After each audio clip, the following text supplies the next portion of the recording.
531, 24 de noviembre de 1935, domingo, primer día. Fui inmediatamente delante del Santísimo Sacramento y me ofrecí con Jesús, que está en el Santísimo Sacramento, al Padre Eterno. Entonces oí en el alma estas palabras: tu intención y la de tus compañeras es unirse a mí lo más estrechamente posible a través del amor.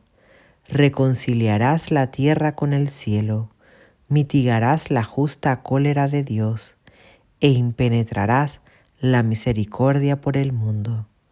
Confío a tu cuidado dos perlas preciosas para mi corazón, que son las almas de los sacerdotes y las almas de los religiosos. Por ellas rogarás de manera especial. La fuerza de ellas vendrá de tu anodamiento. Las plegarias, los ayunos, las mortificaciones, las fatigas y todos los sufrimientos los unirás a la oración, al ayuno, a la mortificación, a la fatiga, al sufrimiento mío, y entonces tendrán valor ante mi Padre. 532. Después de la Santa Comunión, vi al Señor Jesús, que me dijo estas palabras: hoy penetra en el espíritu de mi pobreza y organiza todo de tal modo que los más pobres no tengan nada que envidiarte, no en los grandes palacios ni en las espléndidas instalaciones, sino en el corazón puro y humilde me complazco. 533. Al quedarme sola, empecé a reflexionar sobre el espíritu de pobreza. Veo claramente que Jesús no poseía nada, siendo el dueño de todas las cosas. El pesebre prestado. Camina por la vida haciendo el bien a todos, sin tener dónde apoyar la cabeza. Y en la cruz veo el colmo de su pobreza, ya que ni siquiera tiene puesta una vestidura. Oh Jesús, a través del solemne voto de pobreza, deseo asemejarme a ti.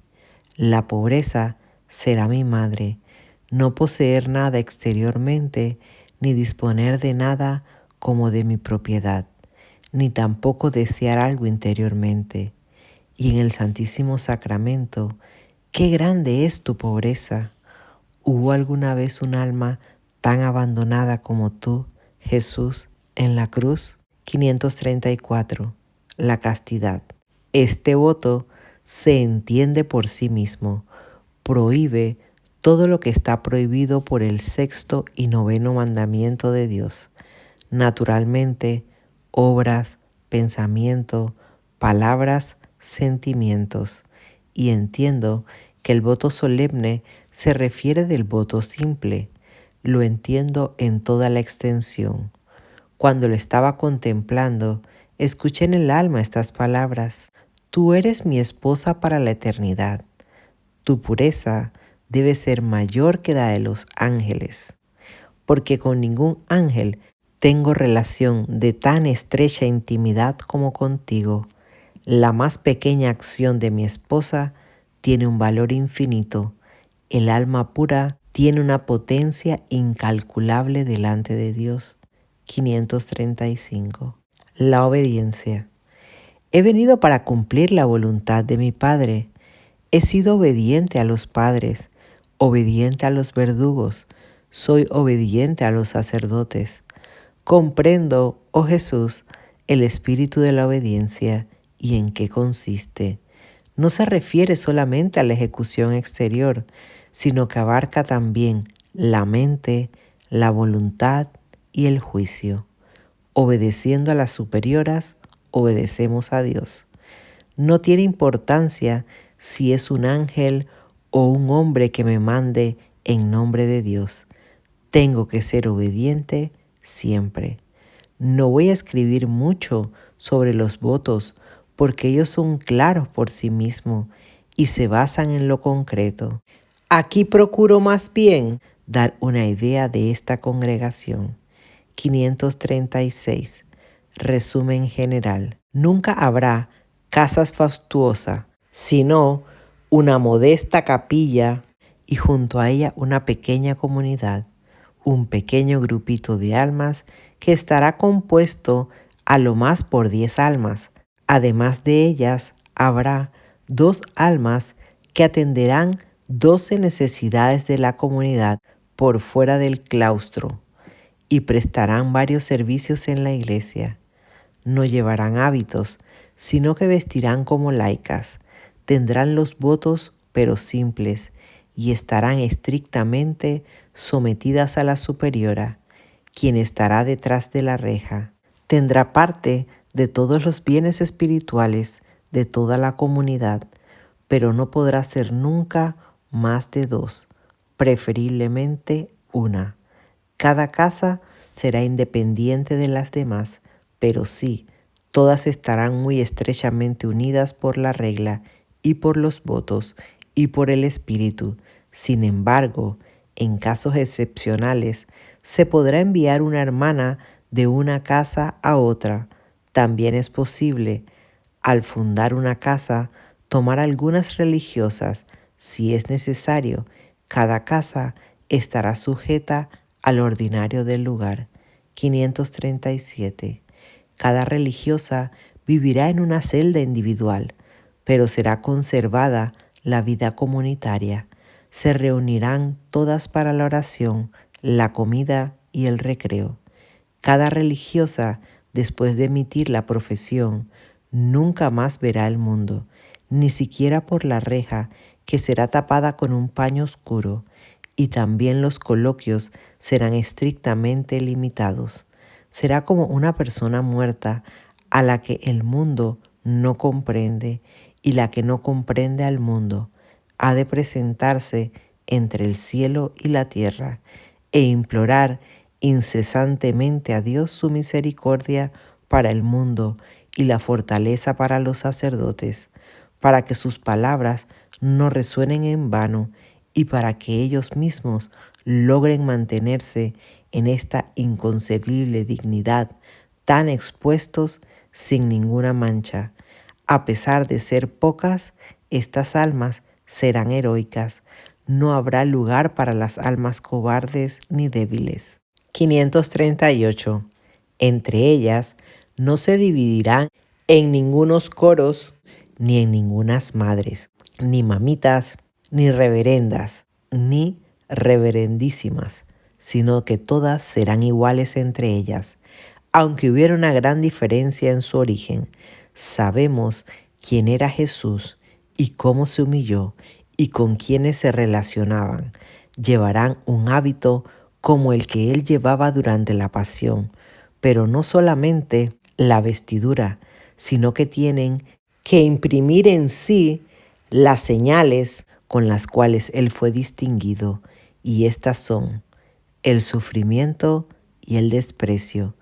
Cada una tendrá a negarse a sí misma en grado máximo y amar la humildad, y la que más se distinga en esta virtud será idónea para presidir a las demás. 539. Como Dios nos ha hecho las compañeras de su misericordia, o más bien incluso las dispensadoras, nuestro amor debe ser grande para cada alma, comenzando por los elegidos y terminando en el alma que no conoce a Dios todavía. Con la oración y la mortificación llegaremos hasta los países más salvajes, abriendo el camino a los misioneros. Recordaremos que como el soldado en el frente no puede resistir mucho tiempo sin el respaldo de la retaguardia, que no toma parte directamente en la batalla, pero le provee de todo lo que necesita. Para el misionero lo es la plegaria. Cada una debe distinguirse por el espíritu del apostolado. 540. Por la noche, mientras escribía, oí en la celda esta voz: no salgas de esta congregación. Ten piedad de ti misma, te esperan grandes sufrimientos. Cuando miré hacia allí, de donde salía la voz, no vi nada y continué escribiendo. De repente oí un ruido y estas palabras: cuando salgas, te destruiremos. No nos atormentes. Cuando miré, vi muchos monstruos feos.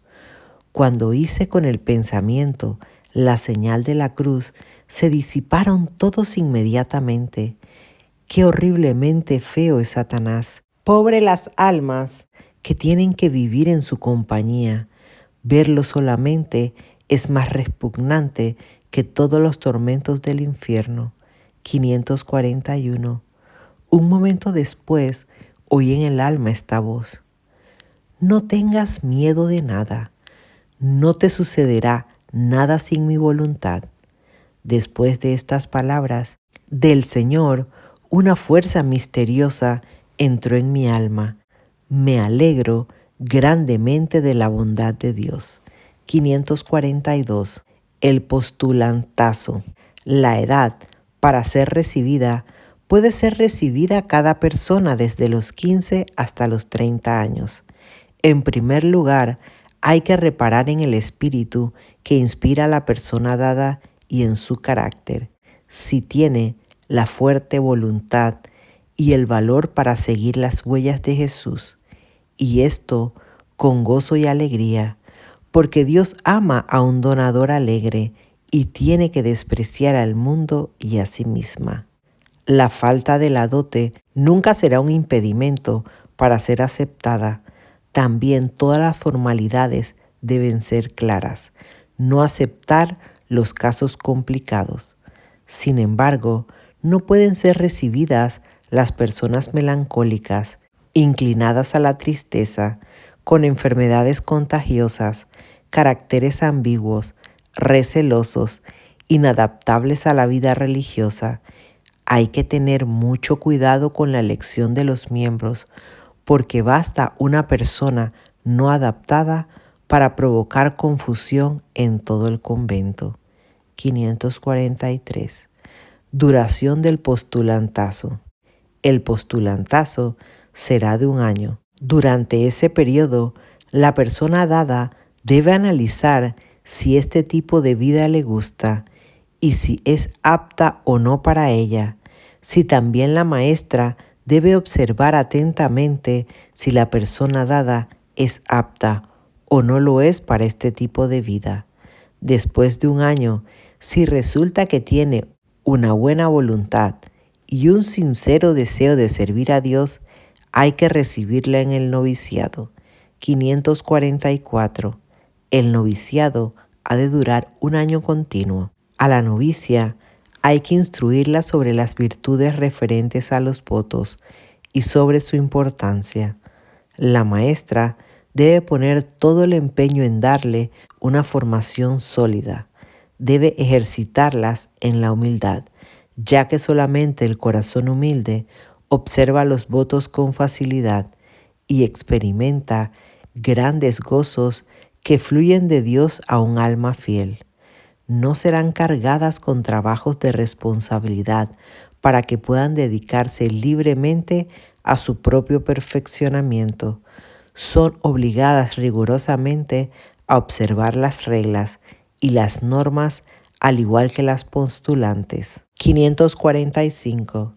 Después de 1 año de noviciado, si la novicia se ha demostrado fiel, puede ser admitida a pronunciar los votos por 1 año. Estos deben repetirse durante 3 años. Entonces pueden asignarle ya los deberes de responsabilidad. No obstante, pertenecerá al noviciado y 1 vez por semana tiene que asistir a las conferencias junto con las otras novicias, y los últimos 6 meses los pasarán todas en el noviciado para prepararse bien a la profesión solemne. 546. En lo que se refiere a la alimentación, no comeremos carne. Las comidas serán tales que ni aun los pobres tendrán nada que envidiarnos. Sin embargo, los días festivos pueden diferir un poco de los días regulares. Comerán 3 veces al día. Observarán rigurosamente los ayunos en el espíritu primitivo y especialmente los dos grandes. Los alimentos serán iguales para todas las hermanas, excluyendo cualquier excepción para que la vida comunitaria sea observada en toda su integridad, tanto en las comidas como en el vestir o el arreglo de la celda, pero si una de las hermanas se pone enferma, debe gozar de todos los favores. 547. En cuanto a la oración, la meditación de 1 hora, la Santa Misa y la Santa Comunión, 2 exámenes de conciencia, el oficio, el rosario, la lectura espiritual, 1 hora de oración durante la noche. En cuanto al orden del día, según las horas, se podrá hacerlo mejor cuando comencemos a vivir según este sistema. 548. De repente, oí en el alma estas palabras: Hija mía, te aseguro un ingreso fijo del cual vivirás. Tu empeño debe ser la total confianza en mi bondad. El mío, darte todo lo que necesites. Me hago dependiente de tu confianza. Si tu confianza es grande, mi generosidad no conocerá límites. 549. Sobre el trabajo. Siendo personas pobres, ellas mismas ejecutarán todos los trabajos que haya en el convento. Cada una debe estar contenta si le toca un trabajo humillante o contrario a su naturaleza, ya que le será de ayuda para su formación interior. La superiora cambiará a menudo los deberes de las hermanas y así las ayudará a separarse completamente de esos pequeños detalles a los que las mujeres sienten un gran apego. De verdad, a veces me da risa cuando veo con mis ojos que algunas almas han dejado cosas verdaderamente grandes y toman apego a los trapitos, es decir, a la nadería. Cada una de las hermanas estará un mes en la cocina, no excluyendo ni siquiera a la superiora.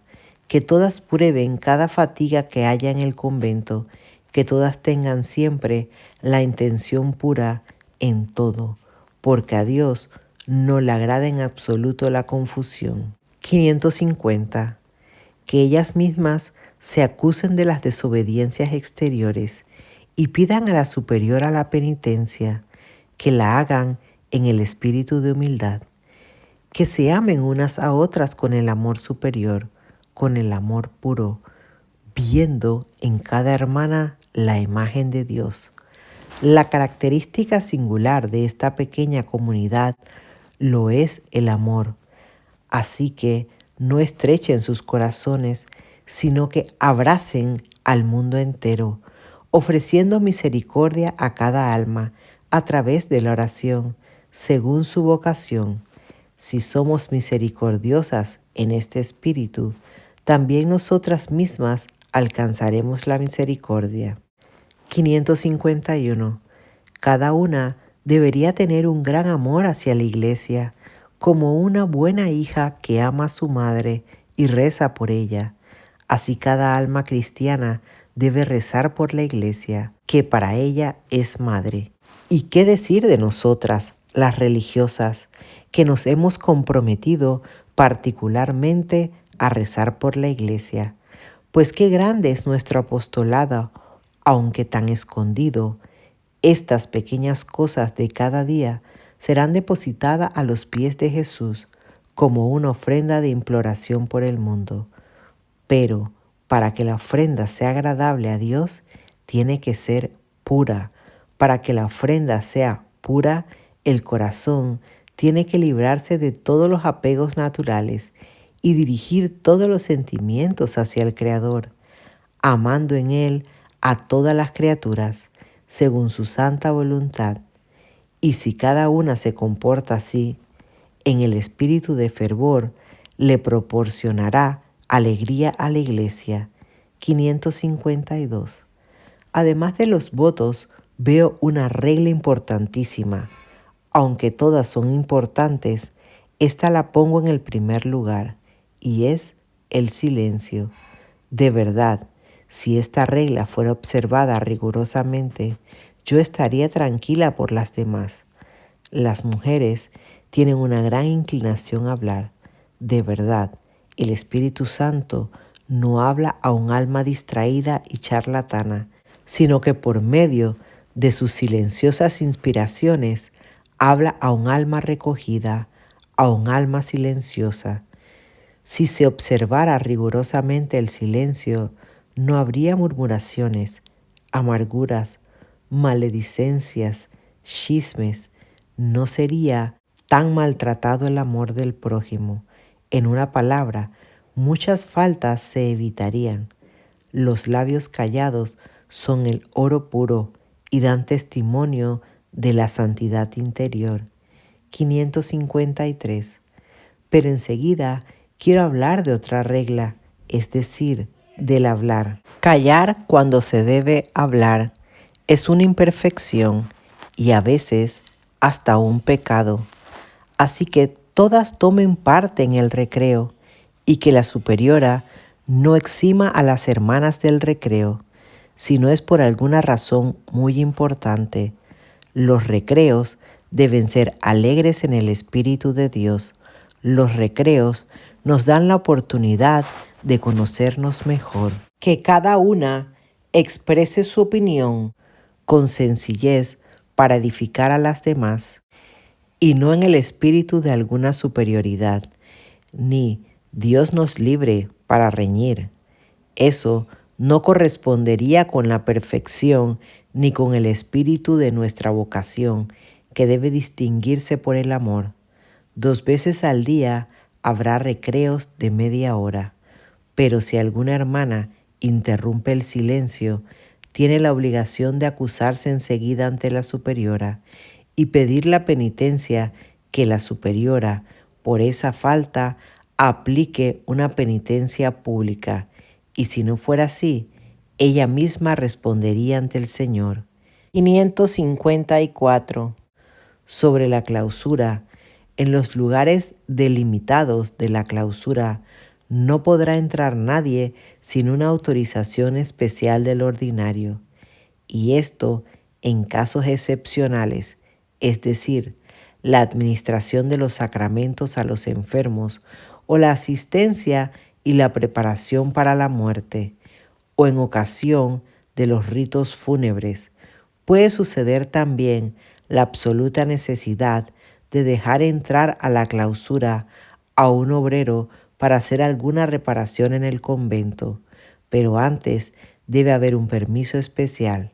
La puerta que conduce a la clausura debe estar siempre cerrada y de la llave dispondrá solamente la superiora. 555. Sobre el acceso al locutorio, ninguna hermana irá al locutorio sin un permiso especial de la superiora, y la superiora no debe conceder fácilmente los permisos para ir con frecuencia al locutorio. Las que han muerto para el mundo no deben volver a él, ni siquiera a través del coloquio, pero si la superiora considera oportuno que alguna hermana vaya al locutorio, debe atenerse a las siguientes indicaciones. Acompañe ella misma a aquella hermana. Si no puede, designe a una suplente, y ésta está obligada a la discreción. No repetirá lo que habrá oído en el locutorio, pero informará de todo a la superiora. Los coloquios deben ser breves, a menos que el respeto a la persona la detiene un poco, pero nunca descorrerá la cortina, a no ser en casos excepcionales, como puede ser por un instante pedido del padre o de la madre. 556. Sobre las cartas. Cada hermana puede escribir cartas selladas al ordinario de quien depende la casa. Fuera de eso, pedirá permiso por cada carta y la entregará abierta a la superiora, y la superiora debe guiarse por el espíritu de amor y por prudencia.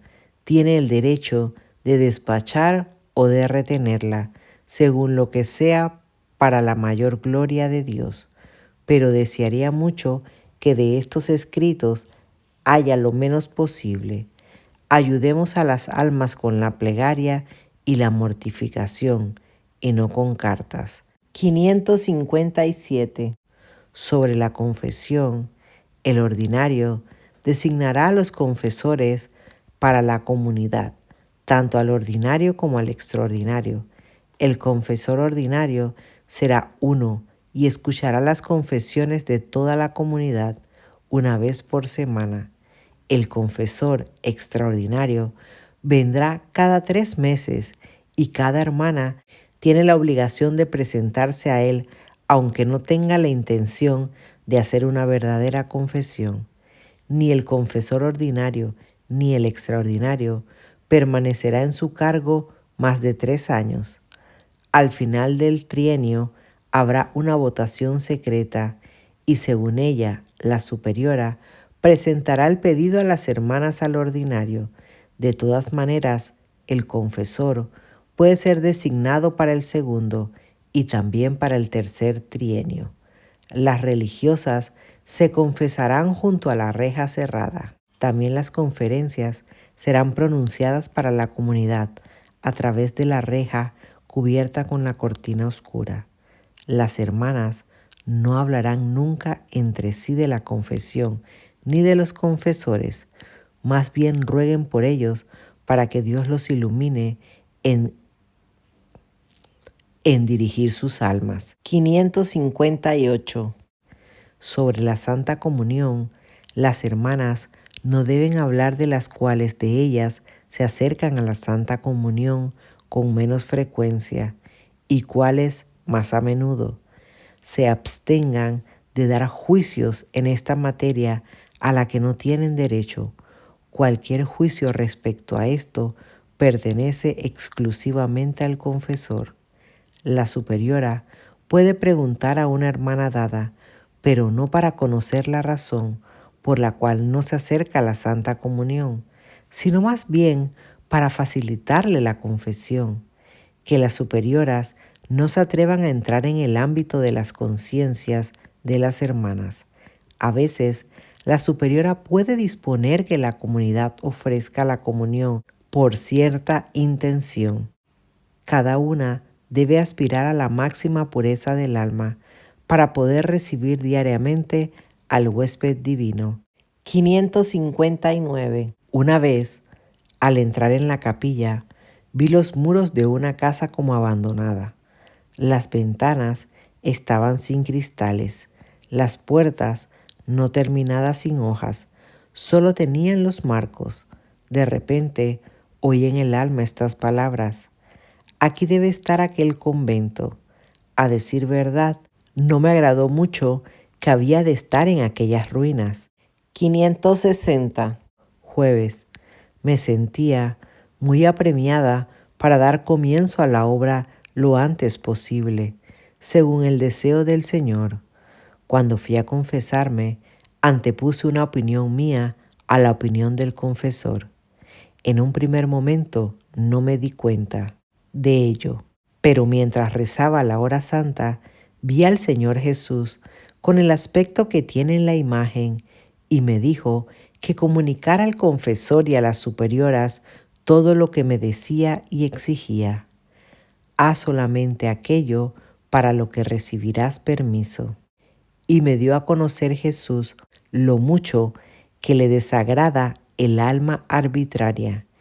En aquella alma me reconocí a mí misma, advertí en mí la sombra de la arbitrariedad, me deshice en polvo delante de su majestad y con el corazón despedazado le pedí perdón. Pero Jesús no me permitió permanecer mucho tiempo en tal disposición, sino que su divina mirada llenó mi alma con un gozo tan grande que no encuentro palabras para expresarlo, y me dio a conocer Jesús que debía preguntarle y consultarle más.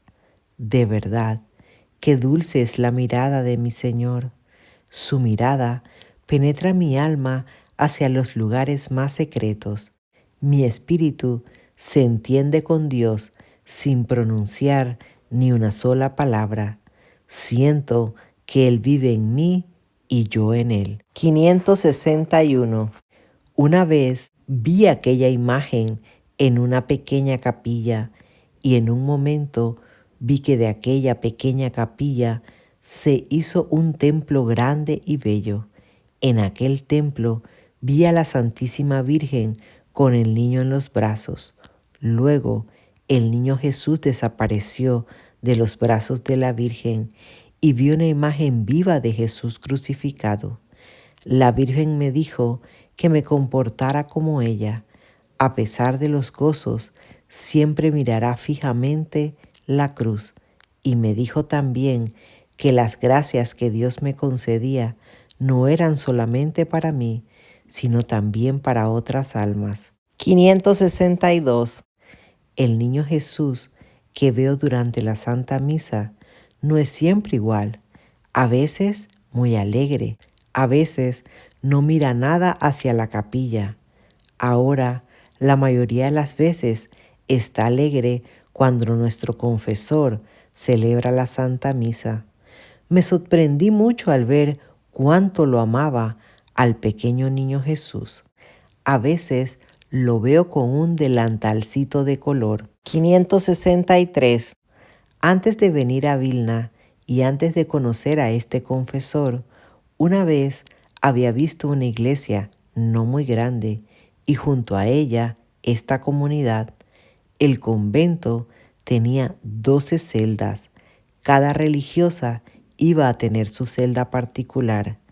Vi al sacerdote que ayudaba a arreglar el convento y a quien conocí unos años más tarde, pero no lo había conocido en visión.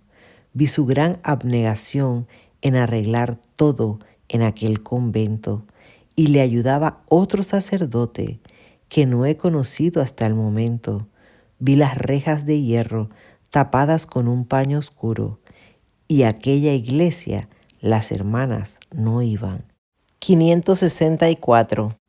El día de la Inmaculada Concepción de la Virgen. Durante la Santa Misa oí el susurro de ropas y vi a la Santísima Virgen en un misterioso, bello resplandor. Tenía una túnica blanca con una faja azul y me dijo: «Me das una gran alegría adorando a la Santísima Trinidad por las gracias y los privilegios que me ha concedido», y desapareció enseguida. 565. Sobre las penitencias y las mortificaciones. En el primer lugar están las mortificaciones interiores, pero además practicaremos las mortificaciones exteriores, definidas exactamente para que las practiquen todas. Estas son: 3 días por semana observaremos el ayuno estricto. Estos días son viernes, sábado y miércoles. Cada viernes, durante el tiempo necesario para rezar el Salmo 50, se someterán a la disciplina todas en la misma hora en sus propias celdas. La hora indicada, las 3 de la tarde, por los pecadores agonizantes, durante 2 grandes ayunos, como los días del trimestre, las vigilias. Las comidas consistirán en, una vez al día, un trozo de pan y un poco de agua. En cada una trate de practicar estas mortificaciones que están prescritas para todas, pero si alguna hermana desea algo más, pida permiso a la superiora. Una mortificación general más. Ninguna hermana puede entrar en la celda de otra sin un permiso especial de la superiora, pero la superiora debe a veces entrar inadvertidamente en la celda de las hermanas, no para espiar, sino en el espíritu de amor y responsabilidad que tiene ante Dios. Ninguna cerrará nada con llave. La regla será la llave general para todas. 566. Un día, después de la Santa Comunión, vi repentinamente al niño Jesús que estaba junto a mi reclinatorio, al que se agarraba con las 2 manitos. Aunque era un niño pequeño, No obstante, me penetró en el temor y el miedo, viendo en él a mi juez, Señor y Creador, ante cuya santidad tiemblan los ángeles, y por otra parte, mi alma fue inundada del amor inconcebible, y me pareció que moría bajo su influjo. Ahora veo que Jesús refuerza primero mi alma y la hace capaz de relacionarse con Él, porque de otro modo no podría soportar lo que estoy experimentando en este momento. 567. El comportamiento de las hermanas para con la superiora. Que todas las hermanas respeten a la superiora como al Señor Jesús mismo, tal y como lo mencioné, hablando del voto de la obediencia. Que se porten con confianza infantil, sin murmurar nunca, ni criticar sus órdenes, porque eso desagrada mucho a Dios. Que cada una se guíe por el espíritu de fe para con las superioras, que pida con sencillez todo lo que necesite. Dios nos guarde y que nunca se repita ni que ocurra que alguna de ustedes sea el motivo de tristeza o de lágrimas de la superiora.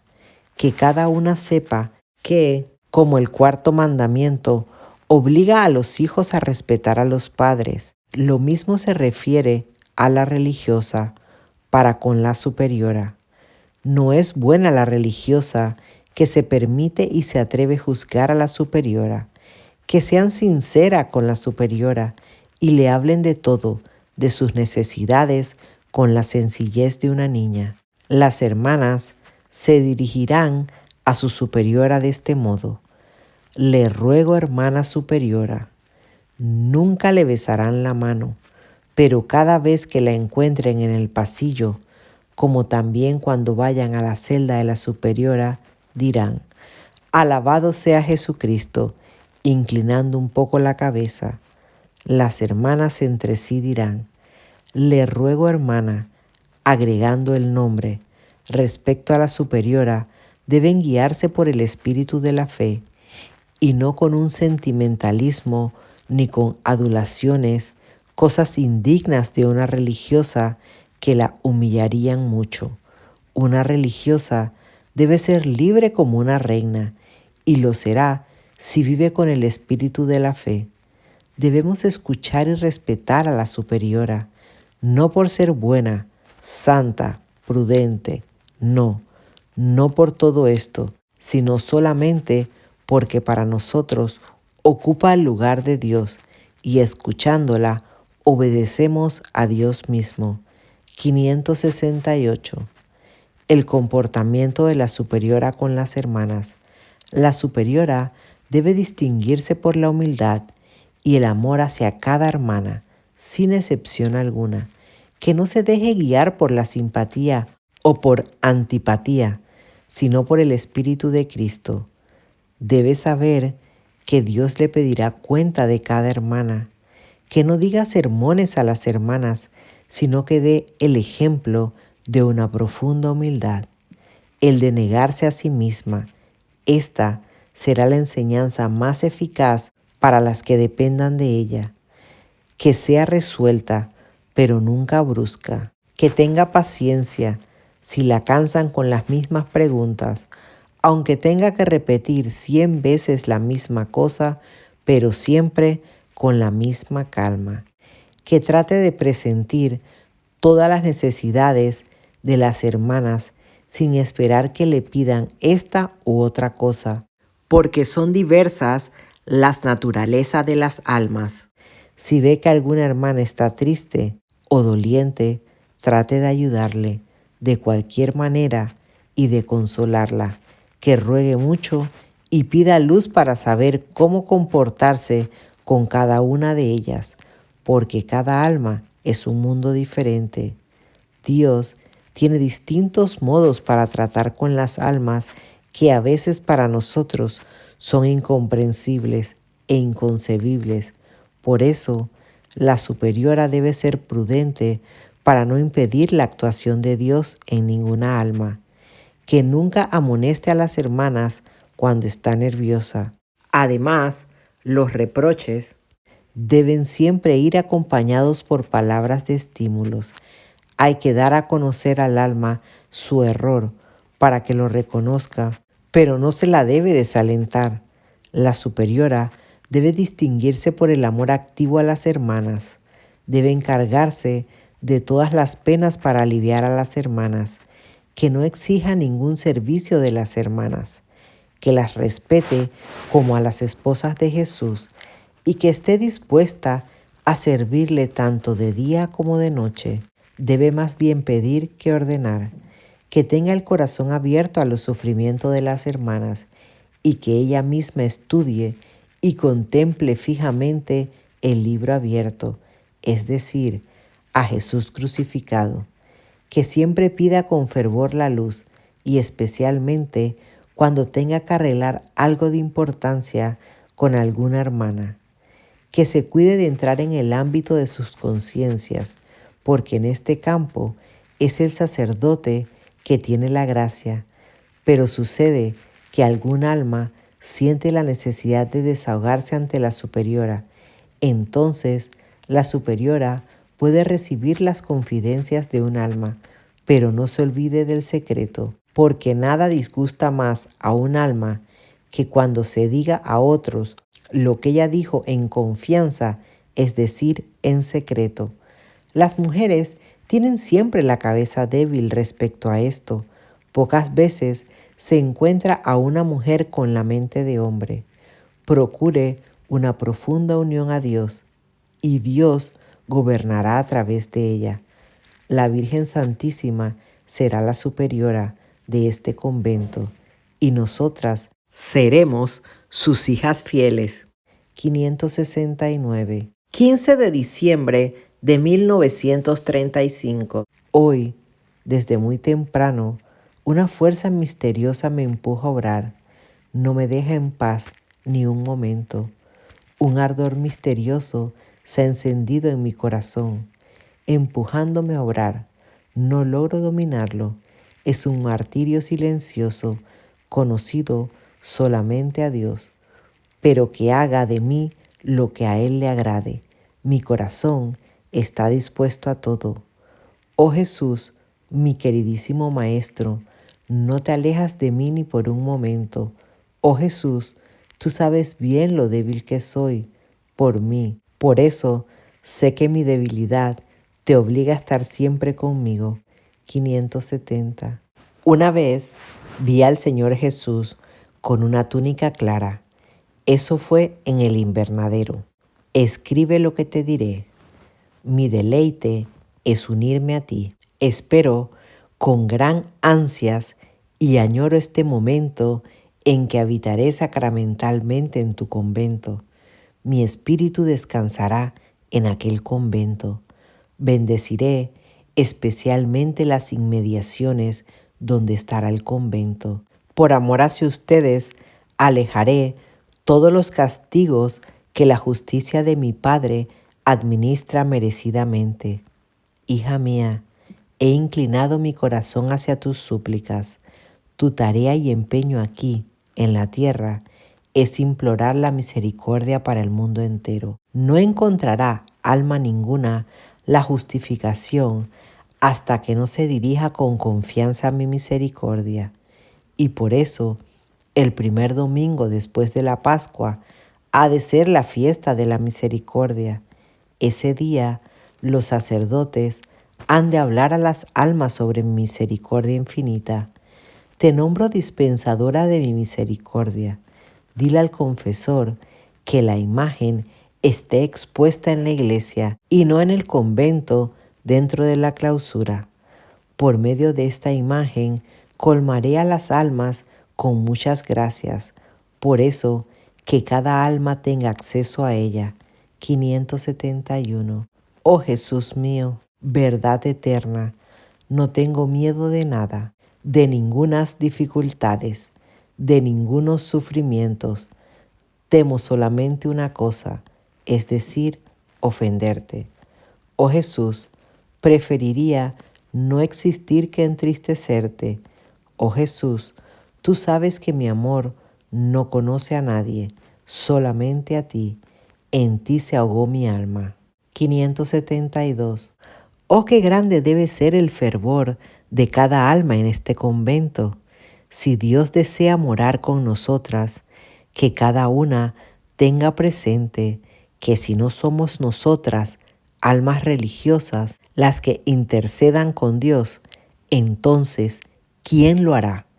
Que cada una arda como una víctima pura de amor delante de la majestad de Dios. Pero para ser agradable a Dios, debe unirse estrechamente a Jesús.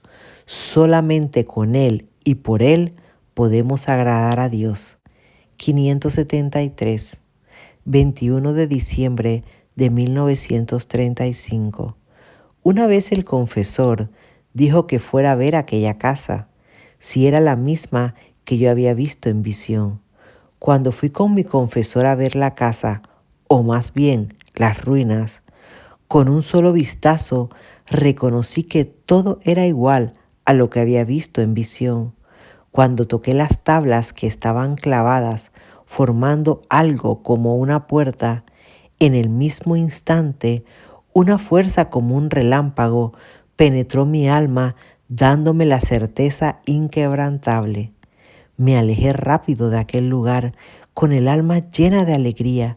Me parecía que alguna fuerza me clavaba en aquel lugar. Me alegré mucho de ver una conformidad absoluta de esas cosas con las que había visto en la visión. Cuando el confesor hablaba del arreglo de las celdas y de otras cosas, encontré todo idéntico a lo que me había dicho Jesús. Me alegro grandemente de que Dios obre por él, pero no me sorprendo nada de que Dios le dé tanta luz, ya que en el corazón puro y humilde mora Dios, que es la luz misma, y todos los sufrimientos y todas las contrariedades existen para que se manifieste la santidad del alma. Al regresar a casa, entré enseguida en nuestra capilla para descansar un momento. De repente oí en el alma estas palabras: no tengas miedo de nada, yo estoy contigo. Estos asuntos están en mis manos y los realizaré según mi misericordia, y nada puede oponerse a mi voluntad. 574, año 1935, vigilia de Navidad. Desde la primera hora, mi espíritu estaba sumergido en Dios. Su presencia me traspasó por completo. Al anochecer, antes de cenar, entré un momento en la capilla para, a los pies de Jesús, compartir el opletec con los que están lejos, a quienes Jesús ama mucho y a quienes yo agradezco mucho.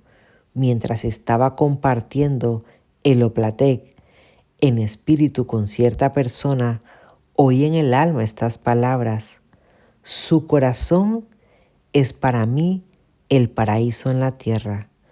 Cuando salí de la capilla, en un solo momento me envolvió la omnipotencia de Dios. Entendí cuánto Dios nos ama.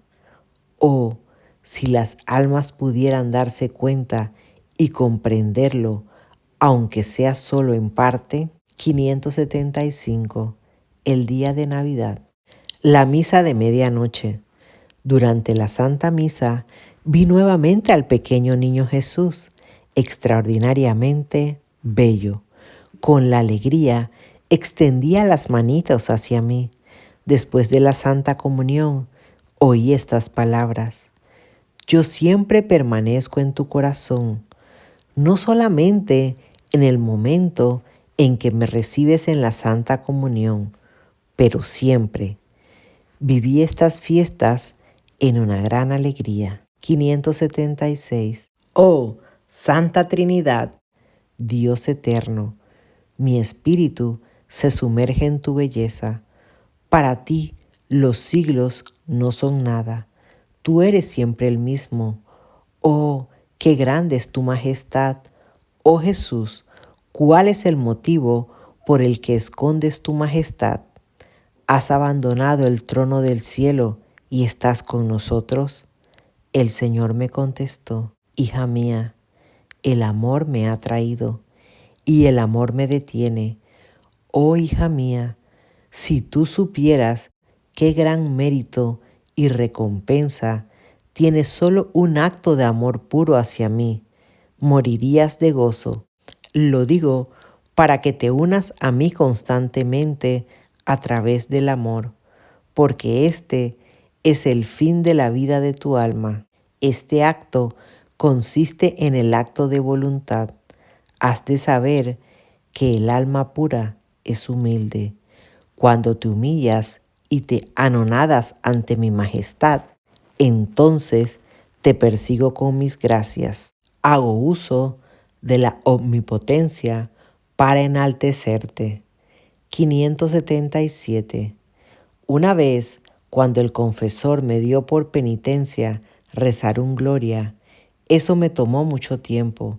Más de una vez empezaba y no llegaba a terminar, porque mi espíritu se unía a Dios y no lograba estar presente en mí misma. En efecto, a veces, a pesar de mi voluntad, me envuelve la omnipotencia de Dios y estoy sumergida entera en Él por el amor y entonces no sé lo que pasa alrededor de mí.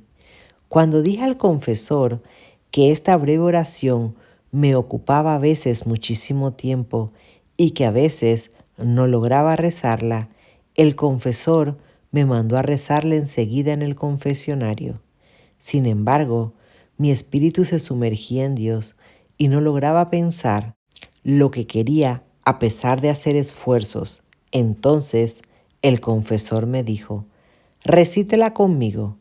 Repetí cada palabra, pero mientras repetía cada palabra, mi espíritu se sumergía en la persona que nombraba.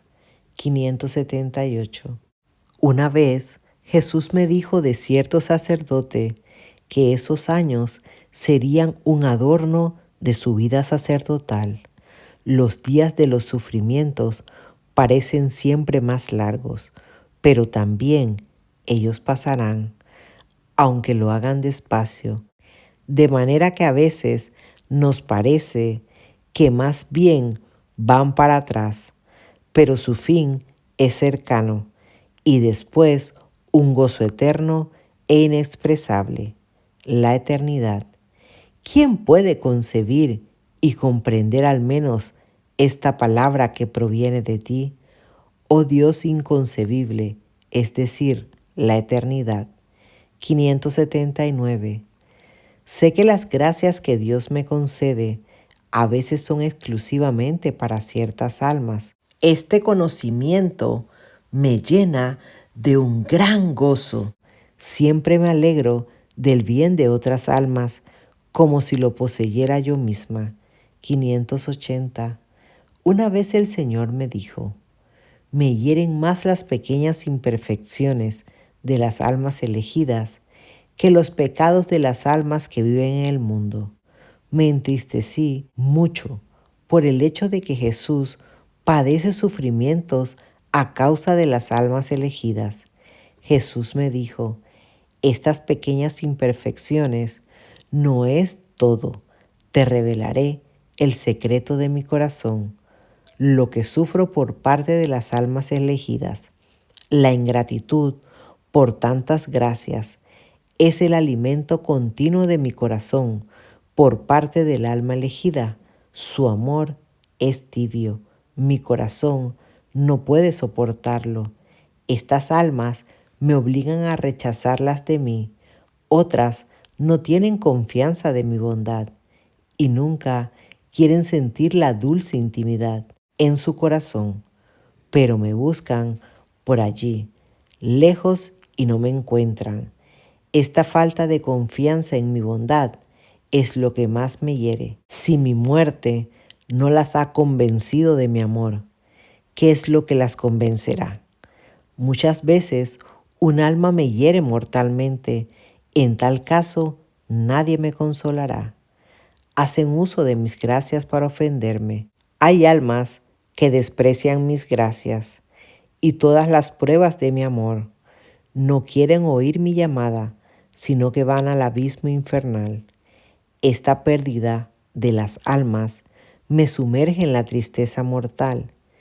En tales casos, a pesar de ser Dios, no puedo ayudar nada al alma porque ella me desprecia, disponiendo de la voluntad libre. Puede despreciarme o amarme. Tú, dispensadora de mi misericordia, habla al mundo entero de mi bondad y con esto consolarás mi corazón.